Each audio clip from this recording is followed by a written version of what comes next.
আসসালামু আলাইকুম প্রিয় শিক্ষার্থীবৃন্দ, তোমাদের সকলকে আমার চ্যানেলে স্বাগতম জানাচ্ছি।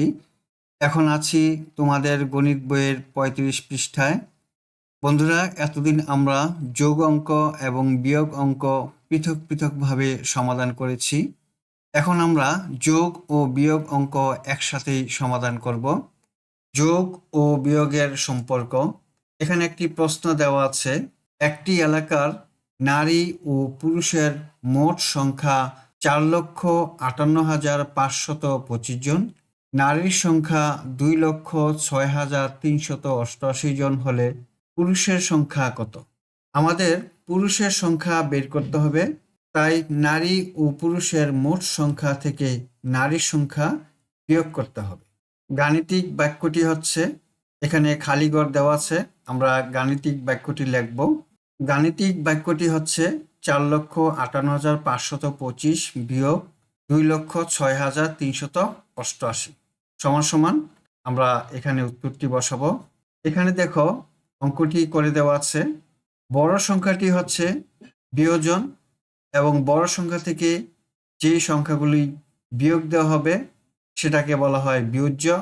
বিয়োগ করার পর যে ফলটি আমরা পাবো সেটাকে বলা হয় বিয়োগফল।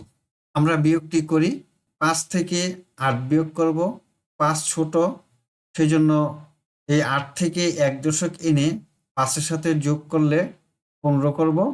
এখন ১৫ থেকে ৮ বিয়োগ দিলে থাকে ৭, হাতে আছে ১, ৮-এ আর ১-এ ৯, ২-কে আমরা ১২ ধরব।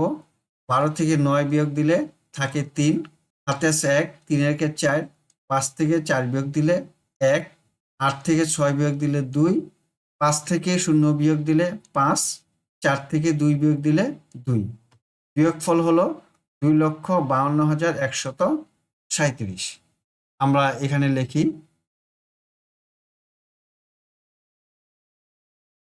এই বিয়োগফলটি আমরা এই ঘরে লিখলাম। উত্তর, পুরুষের সংখ্যা ২,৫২,১৩৭ জন।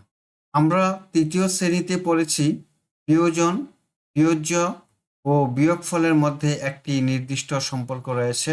স্মরণ করি, এখানে দেওয়া আছে, দেখো, বিয়োগফল আর বিয়োজ্য যোগ দিলে বিয়োজন হয়। পুরুষের সংখ্যা ও নারীর সংখ্যা যদি জানা থাকে তাহলে মোট জনসংখ্যা জানা যাবে। বিয়োজন থেকে বিয়োজ্য বিয়োগ দিলে বিয়োগফল পাওয়া যায়। মোট জনসংখ্যা থেকে নারীর সংখ্যা বিয়োগ দিলে পুরুষের সংখ্যা আমরা বের করতে পারি।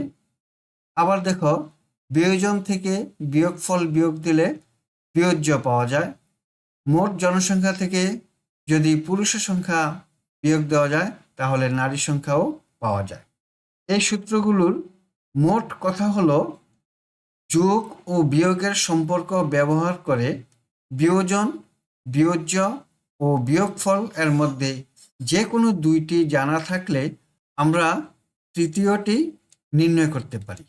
১ নম্বরে দুইটি অঙ্ক দেওয়া আছে। যোগ ও বিয়োগের সম্পর্ক ব্যবহার করে নিচের সমস্যা দুটি সমাধান করি। প্রথম অঙ্কটি হলো, একটি বিদ্যালয়ে ২৬০ জন ছাত্রী ও ২৭৯ জন ছাত্র রয়েছে। ওই বিদ্যালয়ে মোট কতজন শিক্ষার্থী রয়েছে? চলো আমরা এই অঙ্কটি করি। বিদ্যালয়ে ছাত্রী আছে কতজন? ২৬০ জন এবং ২৭৯ জন ছাত্র রয়েছে। মোট কতজন? যখনই মোট বলবে তখন আমরা কি করব? যোগ করব। দেখো, বিদ্যালয়ে ছাত্র আছে ২৭৯ জন, ছাত্রী আছে ২৬০ জন। যোগ করি, ৯ আর ০ যোগ করলে ৯, ৭ আর ৬ যোগ করলে ৭ ৬ ১৩, ৩, হাতে আছে ১, ২-এ ৪ আর হাতের ১-এ ৫। তাহলে মোট শিক্ষার্থী রয়েছে ৫৩৯ জন। উত্তর ৫৩৯ জন। এখন এই অঙ্কটি করব আমরা। একটি বিদ্যালয়ে মোট ৫৩৯ জন শিক্ষার্থী রয়েছে, যার মধ্যে ছাত্রী আছে ২৬০ জন। ওই বিদ্যালয়ে কতজন ছাত্র রয়েছে? বিদ্যালয়ে মোট ৫৩৯ জন শিক্ষার্থী। আমরা লিখলাম, বিদ্যালয়ে শিক্ষার্থী রয়েছে ৫৩৯ জন, যার মধ্যে ছাত্রী আছে কতজন? ২৬০ জন। লিখলাম ছাত্রী আছে ২৬০ জন। ওই বিদ্যালয়ে কতজন ছাত্র রয়েছে? এই 539 জন হলো কি ছাত্র এবং ছাত্রী মিলে। তার মধ্যে ছাত্রী আছে 260 জন। তাহলে 539 থেকে ছাত্রী সংখ্যা 260 জন বিয়োগ দিলেই আমরা ছাত্র সংখ্যা বের করতে পারি। বিয়োগ দিলাম 9 থেকে 0 বিয়োগ দিলে 9, 3কে 13 ধরব, 13 থেকে 6 বিয়োগ দিলে 7, হাতে আছে 1, 2 আর 1 3, 5 থেকে 3 বিয়োগ দিলে 2। বিদ্যালয়ে ছাত্র রয়েছে কতজন? 279 জন। উত্তর 279 জন। আমরা একটু আগে যেই সূত্রগুলোর কথা বলেছিলাম, এই সূত্রগুলোর আলোকেই এখানে 2টি অঙ্ক দেওয়া আছে। একই অঙ্ক দেখো, এখানে ছাত্রী সংখ্যা দেওয়া আছে, ছাত্র সংখ্যা দেওয়া আছে। তাহলে আমরা মোট শিক্ষার্থী বের করতে পেরেছি। এখানে দেখো আবার মোট শিক্ষার্থী দেওয়া আছে এবং ছাত্রী সংখ্যা দেওয়া আছে, ছাত্র সংখ্যা বের করতে হবে। মোট শিক্ষার্থী থেকে ছাত্রী সংখ্যা বিয়োগ করে আমরা ছাত্র সংখ্যা বের করতে পেরেছি। শিক্ষার্থী বন্ধুরা, আশা করি তোমরা বুঝতে পেরেছ। আজকে তাহলে এই পর্যন্তই। তোমরা সকলেই সুস্থ থাকো, ভালো থাকো এই কামনা। আল্লাহ হাফেজ। আসসালামু আলাইকুম ওয়া রাহমাতুল্লাহ।